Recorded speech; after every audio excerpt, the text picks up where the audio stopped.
இன்னைக்கு lunch பாக்ஸ்க்காக beetroot சாதமும், அப்பளம் தாங்க கேட்டிருந்தாங்க. அதுதான் பண்ணியிருந்தேன். இது எப்படி பண்ணலான்றது பார்க்கலாம் வாங்க. இதுக்காக நான் பீட்ரூட்ட நல்லா கியூப்ஸா கட் பண்ணி வச்சிருக்கேன். இது ஒரு 1/4 கப் மட்டும் தண்ணி ஊத்தி 2 விசிலுக்கு பிரஷர் குக் பண்ணி எடுத்துக்கோங்க. பிரஷர உடனே ரிலீஸ் பண்ணிடுங்க. இல்லன்னா ஓவர் குக் ஆயிடும். ஒரு 90% குக் பண்ணியிருந்தா மட்டும் போதும். இருக்கட்டும்.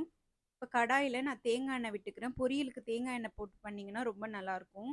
கடுகு, உளுத்தம்பருப்பு, கடலைப்பருப்பு, வெங்காயம், காஞ்ச மிளகாய், கறிவேப்பிலை இதையெல்லாம் தாளிச்சு நல்லா வதக்கி விட்டுக்கலாம். இதுக்கு 1 டீஸ்பூன் உப்பு போட்டு நல்லா வதக்கிக்கிறேங்க. இந்த அளவுக்கு வதங்கினோனே நம்ம ஏற்கனவே ஆஃப் குக் பண்ணி வச்சிருந்த பீட்ரூட்டையும் இதோட ஆட் பண்ணிக்கிறேன். இது கூட கொஞ்சமா பெருங்காயத்தூள் ஆட் பண்ணிக்கலாம். இது ஏற்கனவே காய் வெந்துருச்சுங்க. சும்மா எண்ணெயில பெரட்டி விட்டுட்டு இது கூட தேங்காய் பூ ஆட் பண்ணிக்கலாம்.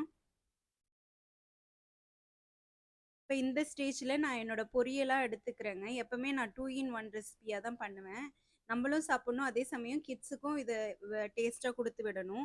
மீதி இருக்கிற காயில் வடித்த சாதமும் கொஞ்சம் வேர்க்கடலை க்ரன்ச்சினஸ்க்காக ஆட் பண்ணியிருக்கேன். இது கூட 2 டீஸ்பூன் நெய் விட்டு நல்லா மிக்ஸ் பண்ணிக்கலாம். அவ்வளோதாங்க, பீட்ரூட் சாதமும் ரெடி ஆயிடுச்சு. இதில் வேணும்னா நீங்கள் சாம்பார் பொடியோ இல்லை பருப்பு பொடியோ கூட போட்டுக்கலாம் எக்ஸ்ட்ரா காரத்துக்காக.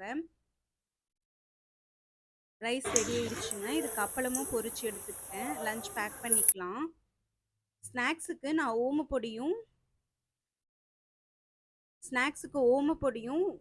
பேரிச்சம்பழம் தாங்க கொடுத்துருக்கேன். நாளைக்கு வேற ஒரு லஞ்ச் பாக்ஸ் ரெசிபியில் மீட் பண்ணலாம். அது வரைக்கும் பாய் ஃப்ரெண்ட்ஸ்.